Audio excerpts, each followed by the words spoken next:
अस्सलाम वालेकुम students, welcome to my YouTube channel. आज की इस वीडियो में हम लोग टॉपिक नंबर 8 का लेक्चर नंबर 36 देख रहे हैं, जिसमें जो हमारी आज के टॉपिक का पार्ट नंबर 3 है, जिसमें हम पेज फॉल्ट को डिस्कस करेंगे। लास्ट लेक्चर में हम लोगों ने वर्चुअल मेमोरी देखी, उसके बाद फिर जो सेकंड वाला हमारा पार्ट था उसके अंदर हम लोगों ने डिमांड पेजिंग, और आज हम लोग पेज फॉल्ट को डिस्कस करेंगे। इससे पहले कि मैं नेक्स्ट प्रोसीड करूं, अगर आप मेरे चैनल पर न्यू है तो सब्सक्राइब करें और अपने फ्रेंड्स तक भी इसको शेयर करें ताकि वो भी PPPSC की तैयारी अच्छे से कर सकें।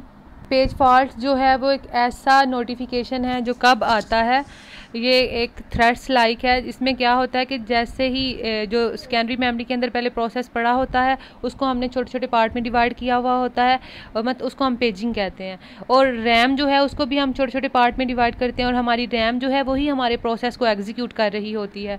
मतलब 3 चीज़ों की ज़रूरत होती है, एक CPU, एक रैम और एक सेकेंडरी मेमोरी। दो सेकेंडरी मेमोरी के अंदर वो पहले प्रोसेस पड़ा होता है, फिर वो रैम के अंदर आता है। रैम में आने के बाद फिर CPU उसको एग्जीक्यूट करवाता है। तो बाज़ दफ़ा ऐसे होता है कि CPU जिस चीज़ की डिमांड कर रहा है, जिस पेज की डिमांड कर रहा है, वो रैम के अंदर नहीं पड़ी होती, तो वो फिर क्या है, वो फ़ौरन से कहता है कि फ़लाँ पेज लेके आओ जो यहाँ पे नहीं है एग्जीक्यूट होने के लिए। तो इस सिचुएशन को हम लोग पेज फॉल्ट कहते हैं। ठीक है, पेज फॉल्ट की प्रॉपर डेफिनेशन क्या हुई कि पेज फॉल्ट तभी होता है जब कोई प्रोसेस के पेज के एड्रेस को रेफ़र किया जाता है जो कि मेमोरी के अंदर नहीं होता, उसको हम लोग पेज फॉल्ट कहते हैं। और वो पेज जो है वो रैम के अंदर क्यों नहीं होता, क्योंकि रैम जो है वो फुल होती है, उसमें जगह ही नहीं होती है कि वो नेक्स्ट कोई पेज को अपने अंदर ला सके।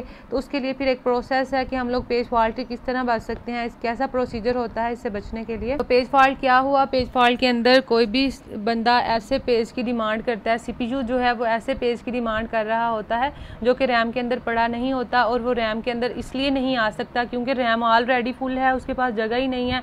तो उस प्रोसेस को रैम के अंदर लाने के लिए हमें जो पहले से एग्जीक्यूट हो रहे हैं ना प्रोसेस, उनको रैम में से निकालना पड़ेगा, मतलब स्वैपिंग टेक्निक यूज़ करना पड़ेगी। उनको हम रैम में से निकालेंगे और फिर उसको लेके आएंगे रैम में, उस प्रोसेस को जिसको CPU डिमांड कर रहा है, और वो फिर एग्जीक्यूट होगा। और उस टाइम पे जब फर्स्ट टाइम CPU फ़लाँ पेज की डिमांड करता है, वो रैम में नहीं पड़ा होता, तो उस टाइम पेज फॉल्ट आ जाता है। और पेज फॉल्ट से हम किस तरह बचते हैं, इस डायग्राम के थ्रू हम इस डायग्राम को समझते हैं कि पेज फॉल्ट को किस तरह से रिकवर किया जाता है। अब क्या है कि ये हमारे पास एक पेज टेबल बना हुआ है, ठीक है, और ये हमारे पास रैम है और ये हमारे पास सेकेंडरी मेमोरी है, ठीक है। और हमने क्या, जो यहाँ पे ये CPU पड़ा हुआ है, इसके प्रोसेस को भी हम लोग समझ लेते हैं। ये हमारे पास CPU पड़ा हुआ है जिसने एग्जीक्यूट कराना है, ये हमारी रैम है, ठीक है। इसके अंदर सारे प्रोसेस आते हैं एग्जीक्यूट होने के लिए, और ये हमारे पास सेकेंडरी स्टोरेज है, सेकेंडरी मेमोरी है। सेकेंडरी मेमोरी जो है वो परमानेंट डाटा को स्टोर करके रखती है, और जैसे ही रैम फ्री होती है वो उस डाटा को रैम के अंदर भेजती है एग्जीक्यूट होने के लिए, और ये CPU जो है वो इसको एग्जीक्यूट कराता है। ये प्रोसेस की आपको समझ आ गई। अब नेक्स्ट पढ़ते हैं। अब क्या है, इस पेज फॉल्ट में किस तरह से हमने पेज फॉल्ट को रिकवर करना है कि ये जो CPU है इसने डिमांड की कि पेज M मुझे ला के दो।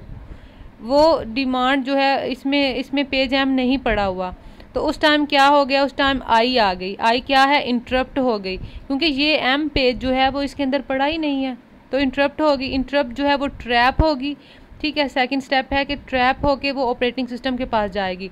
ऑपरेटिंग सिस्टम जो हमारा है वो अब क्या करेगा, वो जाएगा वापस सेकेंडरी मेमोरी के अंदर, इसको हम लोग बैकिंग स्टोर भी कहते हैं। सेकेंडरी मेमोरी के अंदर जाएगा, पेज M को ढूंढेगा, और पेज M जैसे ही उसको मिला तो वो उस पेज को लाके रैम के अंदर रख देगा, ठीक है। अब CPU को बोलेगा कि रैम के अंदर आ गया है पेज M, तुम अब इसको एग्जीक्यूट करा लो। अब इस तरह से हम लोग पेज फॉल्ट से बच सकते हैं। पेज फॉल्ट क्या था कि CPU ऐसे पेज की डिमांड करता है जो रैम के अंदर नहीं पड़ा होता। क्यों?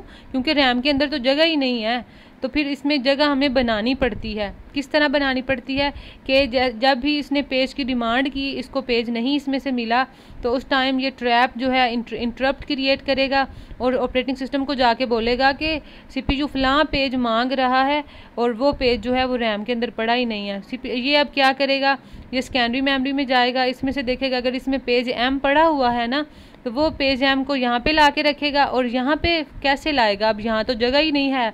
इसमें से कोई भी एक प्रोसेस को उठा के वो स्वैप आउट करेगा, वो रैम में इसको भेजेगा, जो भी इधर पहले प्रोसेस पड़ा हुआ था, और फिर जिसकी डिमांड CPU ने की है पेज M की, वो उसकी जगह पे लाके यहाँ पे स्वैप इन कर देगा और फिर इस तरह से CPU इसको एग्जीक्यूट कर देगा। इस तरह से हम लोग पेज फॉल्ट से बच सकते हैं।